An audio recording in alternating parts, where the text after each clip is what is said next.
This chunk of data is the freshest insight into the true state of the Russian economy. And oh boy, does it have a story to tell. Picture this. Russia was hit with an unprecedented level of sanctions. The experts were all doom and gloom, forecasting the worst. Russia's currency hitting a 17-month low. Russian domestic production has come to a complete standstill. Dramatic fall. But then something strange happened. Those same institutions that predicted Russia's swift collapse did an about-face, revising their outlooks. The economy is actually expected to return to growth. They're still getting everything they need from the West. Has Russia outsmarted Western sanctions? The International Monetary Fund now says that the Russian economy will grow by 0.7% in 2023, while Germany and Britain's economies will contract. The Russian economy has become the greatest mystery of our time. Just browse YouTube and you'll find half the videos declaring the Russian economy dead and the other half swearing it's alive and kicking. Could all this confusion stem from this report? Some say Russia has played the numbers game, manipulating data to look good. Alright, this is how we're gonna play this. I'm gonna walk you through several major sections of this report, each providing a glimpse into a certain sector of the Russian economy. Then we'll see if the numbers add up, and most importantly, correspond with what I've actually seen on the ground. Let's kick things off with industry. Vladimir Putin has recently claimed that the Russian industry has grown by 3% in the first half of 2023. This number corresponds with the latest government reports. Big surprise. Now, 3% might not seem like much, but compare that to Germany, Europe's industrial juggernaut, where manufacturing has been on the decline since the war in Ukraine began. In June alone, German manufacturing plummeted by 1.5%. But wait a minute, don't get carried away just yet. This industrial growth in Russia isn't spread evenly like butter on toast. In fact, over a dozen regions in Western Russia, or Russia's heartland, are witnessing a steep fall in industrial output. Most of these regions are in the northwest, renowned for its endless forests. You know those forests, the ones that used to be the lifeblood of neighboring countries like Finland and Sweden, supplying the wood for, well, practically everything in IKEA's catalog. With Sweden and Finland joining NATO and the EU banning wood imports from Russia altogether, that industry took a hit harder than a flat-packed bookshelf in a moving truck. Well, it's not the most efficient fuel, but it's free, which is a nice silver lining given the blow the local economy has taken from losing access to the European market. But let's shift gears and take a look at Kaluzhskaya Oblast and Kaliningrad, areas that have seen a dramatic fall in production too.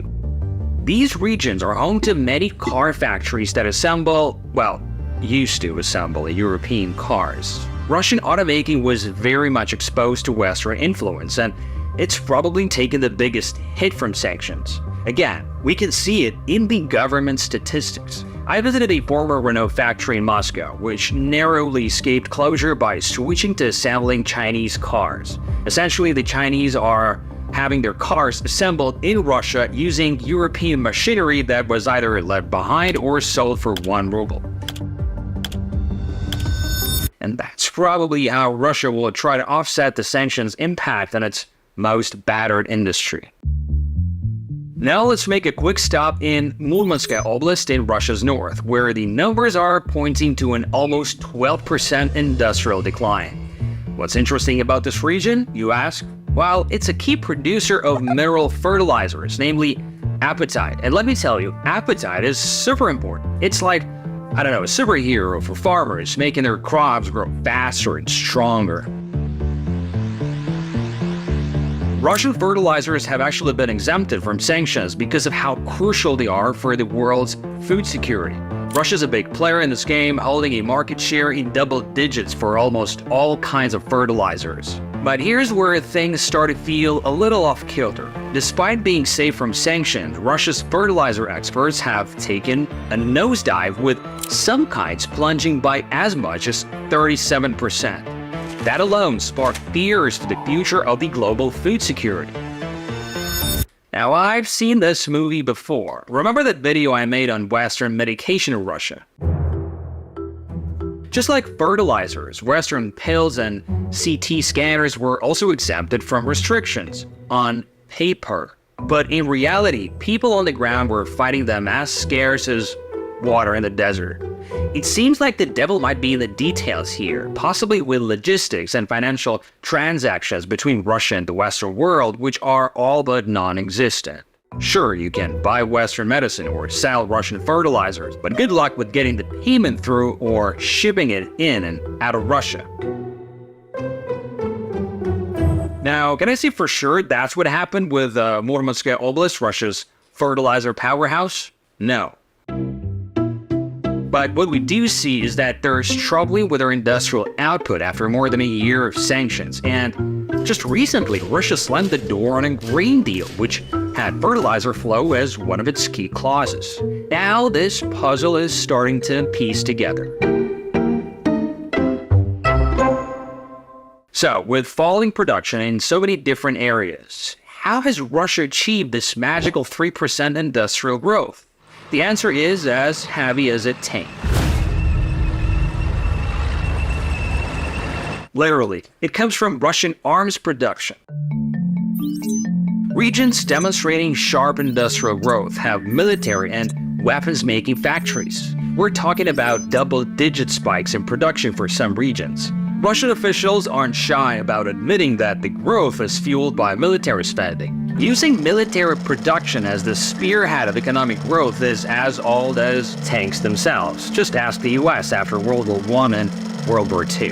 Complete and ready to defend America. I got a first-hand taste of this military-driven boom when I spent a few days with Andre, also known as the cocky lawyer, who's been featured in several of my videos. We went to a military surplus store, one of the many that have sprung up like mushrooms since the war started. Andre has dropped around $7,000 in stores like this on improved gear, from helmets to vests to headpieces and night vision goggles. This gigantic military spending, whether it's a juicy contract with a tank factory or payments to individual soldiers, has created a ripple effect through Russia's economy. Now, it's not just about weapons production. These fingerprints from government spending can be traced all over the Russian economy. Let's talk about construction, shall we?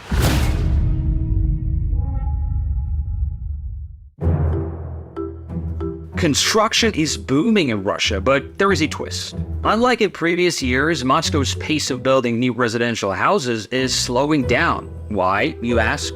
Well, many wealthy Muscovites have decided to relocate to other countries, and there are fewer people eager to move into these shiny new apartments.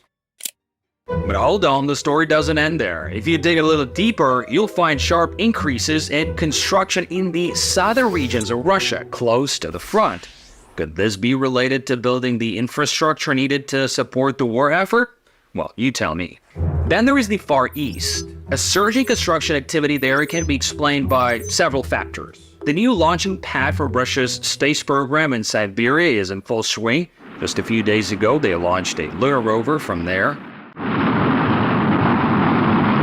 But this also indicates a swift upgrade of the infrastructure needed to haul goods to and from China, Russia's biggest ally now. All this government spending has certainly shored up the economy, cushioning the blow from Western sanctions.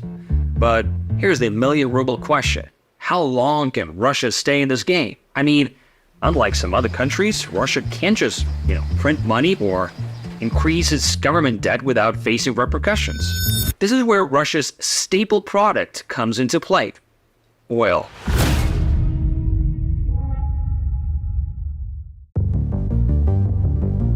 Well, you know what's slipperier than a barrel of oil?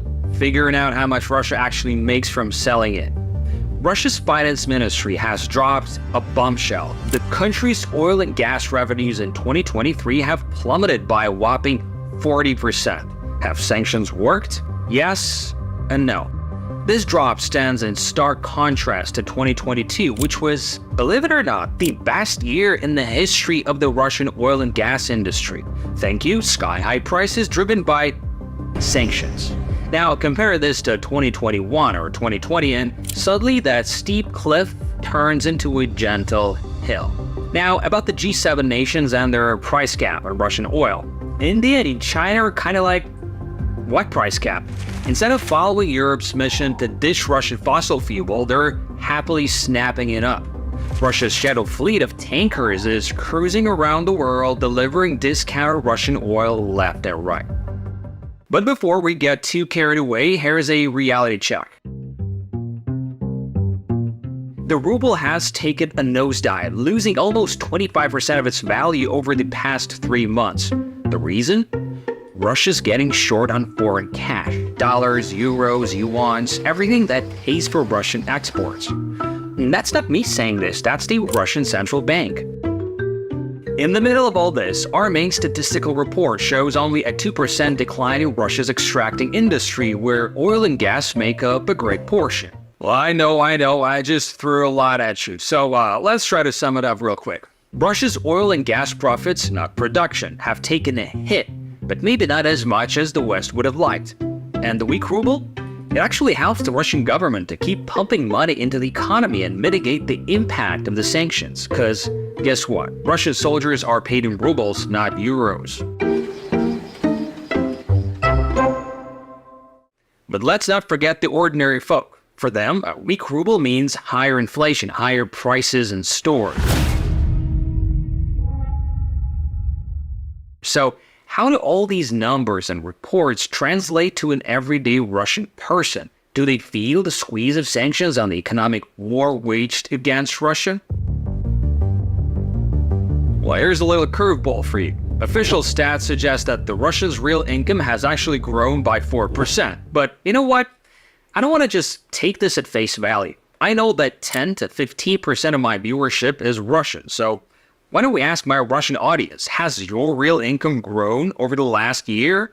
In other words, has it outrun inflation, which is officially around 8% here? Please let me know in comments. Now, there was another peculiar thing I've come across combing through this report. Russian salaries have surged even more by a whopping 15%. Now, that's a growth rate we haven't seen for quite some time. At first, I was like, there's something off. But then something else caught my eye. Unemployment in Russia has reached the record low. In fact, it's so low that it's starting to look more like a labor shortage. Many people have left Russia since the Ukraine situation began, and let's not forget the 300,000 men mobilized last fall. So, what happens when you need more workers and there are fewer available on the market? You have to dangle a bigger carrot. In other words, you have to offer higher salaries to attract the remaining workers. And let's not forget that the drafted men are earning over 200,000 rubles or $2,000 per month. That's almost $3,000 before the recent ruble devaluation. That's not chump change. Remember Andrei, a Moscow lawyer turned foot soldier? Let's say he's not counting his pennies now. He's paid off his loans, shelled out $7,000 for gear, and still has some money left. That also contributes to higher salary statistics. So I'm not saying Russians are swimming in gold, but this shower of government cash has definitely wet some pockets. Now that you've got some extra rubles, what do? Property is still expensive. The choice of new cars is meager. International travel is very complicated. Well, at least you could grab a nice dinner at a nice restaurant. Seriously, as the same stat report shows, Russia's eatery scene is booming, boasting almost 25% growth compared to last year. And not just in Moscow. When I visited my hometown Yekaterinburg, my wife and I couldn't find a table, and it wasn't even the weekend. With all the latest troubles and uncertainty, many Russians are saying, what the heck, let's just go ahead and treat ourselves at this new place around the corner. Or maybe they'd pack up and head for Sochi, Russia's famous sea resort, or even to Crimea. Yes, despite the region being close to the front line and the Crimea bridge being targeted by Ukrainians, Lots of Russians still vacation there.